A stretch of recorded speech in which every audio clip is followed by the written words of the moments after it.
Get you more on the story now. Bring in the head of campaigns for refugee action. That's Mariam Kemple-Hardy, who's live to us from London today. Mariam, it's great to have you on the program. Thank you so much for making time. Thank you. Several organizations, including yours, have for a long time now spoken against this plan, which has now come in motion. Speak to me about the reaction to your resistance so far, in a context where sadly it looks like refugees are being taken to Rwanda. That's right. At Refugee Action, we believe that this is a grubby, cash-for-humans plan. It is completely against the values of the Refugee Convention, a convention that the UK was instrumental in founding 71 years ago. Unfortunately, in the UK right now, it looks as though we are soon going to be having a refugee punishment system instead of a refugee protection system. The government seems focused on trying to keep people out instead of trying to keep people safe.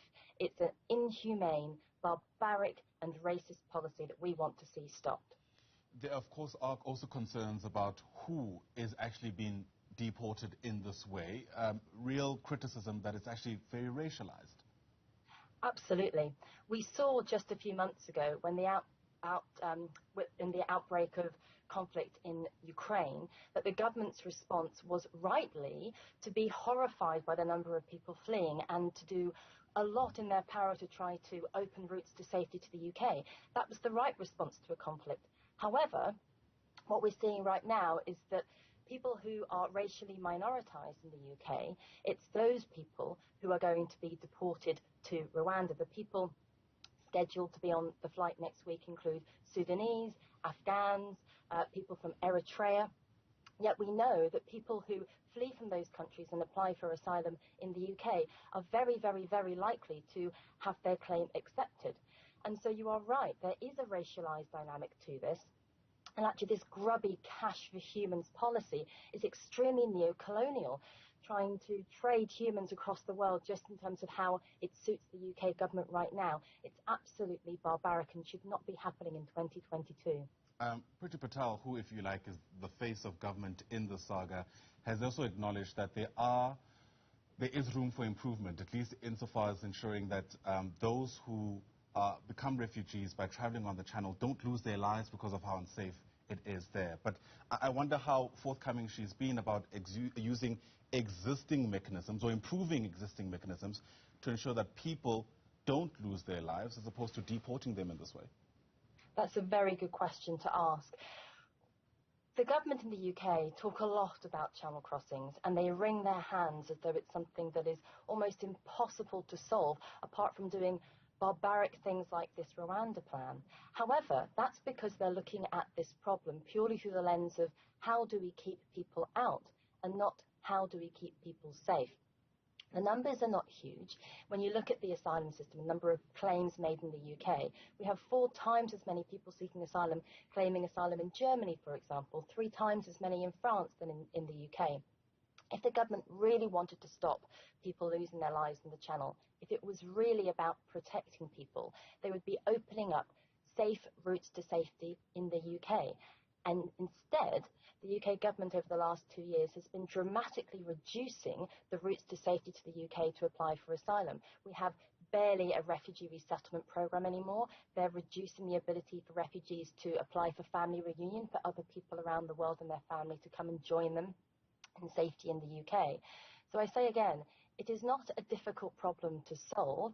If the UK government was going to uphold its rights to the Refugee Convention, if it was going to continue what it calls its proud history of protection in the UK, it's very simple. Allow people seeking asylum to come to the UK safely and to claim asylum. And if they have a genuine refugee claim, then they can stay in the country and they can rebuild their lives in safety. Please scrap this barbaric plan to deport refugees to a country miles away. Yeah, and it's interesting because there's also been questions raised around which country these refugees are being deported to. Rwanda's own track record has come under the spotlight, with many people actually worried about how that country has treated refugees in the past. That's absolutely right. I should say that our response to this plan is focused almost entirely on the obligations of the UK. The UK could be sending refugees to any country around the world, and we would say, no, you are just washing your hands of your international obligations. That is not right. But you are right, we do have concerns about how refugees are going to be treated in Rwanda. And just last year, the UK government did raise concerns about Rwanda's human rights record, and the UN Refugee Agency has also raised concerns. So absolutely, we are very concerned about what is going to happen to refugees in Rwanda. But as I say, they could be sending refugees to any other country in the world, and we would have the same concerns with this overarching policy, because it's just this grubby cash for humans trade which is enabling the government in the UK to say, we don't need to have a refugee protection program, we're going to have a refugee punishment program instead. What is worrying, of course, is that, issues or the plight of refugees usually get relegated in public discourse and, any agenda of any government in the world. I wonder to what extent the controversy around Boris Johnson and the vote of no confidence that he survived a few days ago, how that has taken up space for government to even have this discussion at a parliamentary level, as it were. In other words, how much attention do you feel the story is even getting? That's an interesting question. What we have noticed in the last few months is that when Boris Johnson and the government are under pressure, so for example, when Boris Johnson was fined for breaking COVID regulations over the last couple of years, that came out in April. The next day, that is when the UK government announced this plan to deport people to Rwanda. And that has happened time and time again. When the government is under political pressure, it tries to deflect attention with these barbaric policies, partly because they know that it will cause a huge furore, which is why people like me are out and about on TV stations and radio, because of course we have to respond. These are appalling plans. But we also do believe it is a bit of a cynical strategy to what Boris Johnson has said in the past. When things are difficult, throw a dead cat onto the floor. Everyone's going to talk about that and not going to talk about your problems.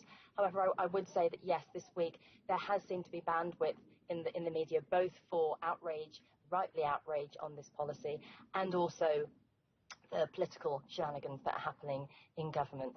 But like I say, the thing that worries me the most about all of this over the last year is that the government seems to be generating policy after policy of punishing refugees, partly because they want to distract from their own problems in government, and that means that we're seeing policies that are not well thought through at all, let alone whether or not they are moral. And I can say that this policy is absolutely immoral.